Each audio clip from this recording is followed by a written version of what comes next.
Watch Dogs is officially dead. In this video, we are going to know why. Welcome back to Bravo 6.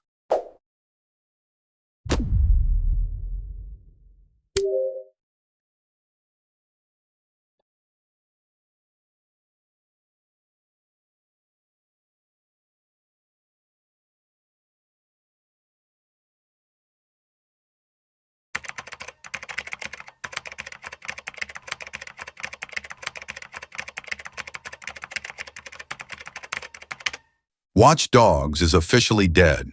Once hailed as the ultimate Grand Theft Auto killer, the franchise has been quietly buried by Ubisoft after a brutal string of identity crises, graphical controversies, and commercial failures. Today we are doing a full deep dive autopsy on exactly how a blockbuster franchise with infinite potential completely collapsed in just 3 games. I got in, got out. No one got hurt. Until I discovered something I was never meant to see. To understand the death of this franchise, we have to start with the original sin.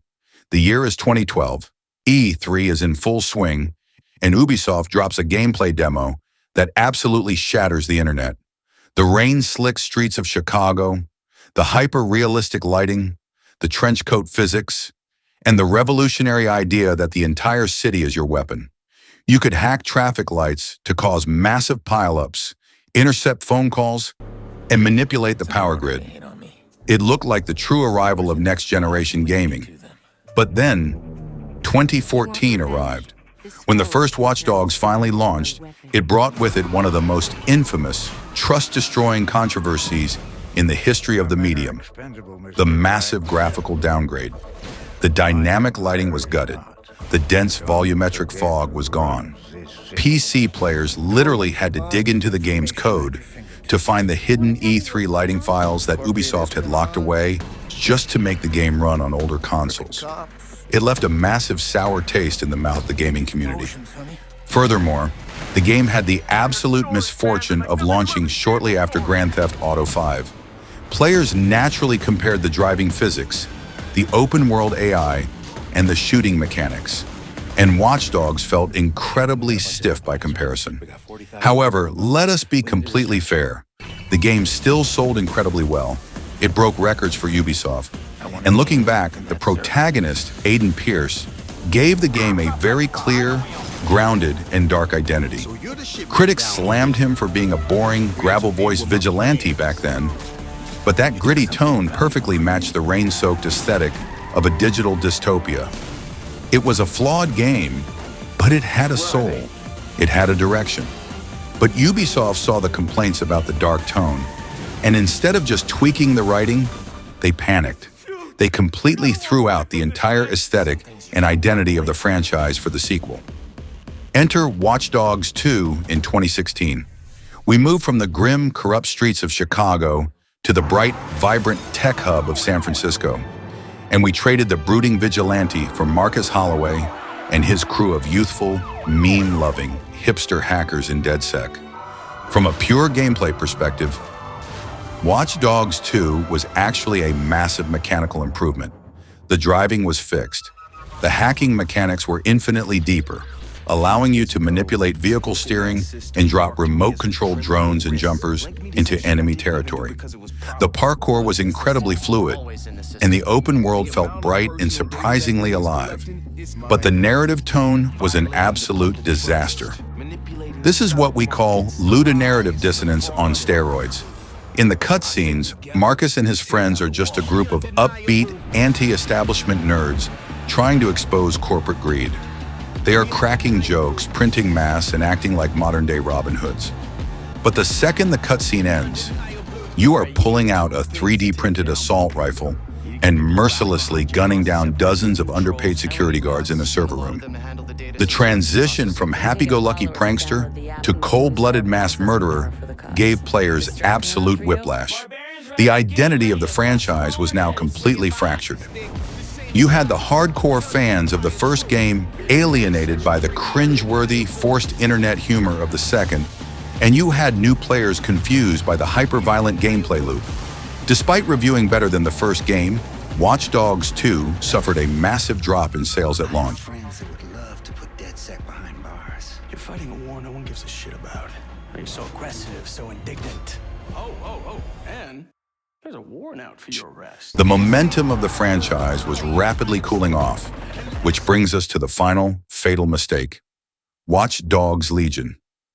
Released in 2020, this was Ubisoft's desperate all-or-nothing attempt to radically innovate and win back the crowd. They introduced a system that sounded absolutely mind-blowing on paper: the play-as-anyone mechanic. Set in a near-future, dystopian London under a fascist military state, you were no longer playing as a set protagonist. Instead, you could walk up to literally any non-playable character on the street: a construction worker, an old grandmother, a professional hitman, recruit them to DedSec, and play the entire game as them.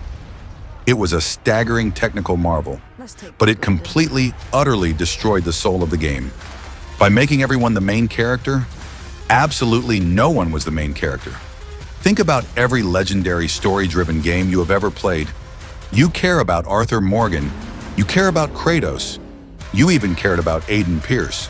But in Legion, you were playing as a random, procedurally generated avatar with a horribly stitched-together voiceover that sounded like a cheap text-to-speech engine. There were zero emotional narrative stakes because the game had to account for literally any character speaking the dialogue. Every cutscene felt hollow. Every emotional beat fell completely flat. On top of the narrative disaster, the gameplay loop suffered tremendously. Because any character needed to be able to complete any mission, the mission design became incredibly generic. You could no longer have highly specialized, tightly scripted set pieces. Instead, it was just, go to this heavily guarded building, hack a terminal, steal a hard drive, and escape. Rinse and repeat for 30 agonizing hours. The beautiful, meticulously crafted recreation of London was totally wasted on a game that felt like a glorified spreadsheet of random stats. Legion was a critical and commercial failure. It vastly underperformed Ubisoft's financial expectations, dropping out of the gaming conversation just weeks after launch. Ironically, the only time the community actually got excited about Legion was when Ubisoft released the Bloodline expansion, a DLC that completely abandoned the play-as-anyone mechanic and brought back Aiden Pierce and Wrench as fixed, fully voiced protagonists. It proved without a shadow of a doubt that players actually wanted a focused, character-driven story, but by then it was way too late. Following the massive failure of Legion, Ubisoft tried to pivot the franchise into a weird, Battle Royale-style multiplayer spin-off, but that was quietly killed in development before it ever saw the light of day. And look at where the publisher is today. They are facing massive internal restructuring, canceling unannounced projects left and right, and doubling down purely on their guaranteed moneymakers like Assassin's Creed and Rainbow Six. In a corporate landscape where only the absolute mega hits survive, a confused, identity-starved franchise like Watch Dogs simply does not make the cut. The final, hilarious irony in all of this? There is currently a live-action Watch Dogs movie that just recently wrapped filming. Hollywood is finally cashing in on the IP, right at the exact moment the gaming side of the franchise is being lowered into the grave. The servers for the older games are absolute ghost towns. The development teams have been entirely reassigned to other projects. The system is permanently offline. It is a tragic, frustrating end for a series that literally promised to define a new generation of gaming. They had the concept, they had the world, but in the end, they completely lost the plot. What are your thoughts on the tragic death of Watch Dogs? Did you prefer the dark, gritty tone of the original, or the vibrant mechanical chaos of San Francisco?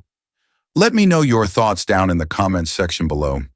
Make sure to absolutely destroy that like button, and if you are new here, hit subscribe and ring the bell so you never miss out. Until next time, this is Bravo 6 Going Dark.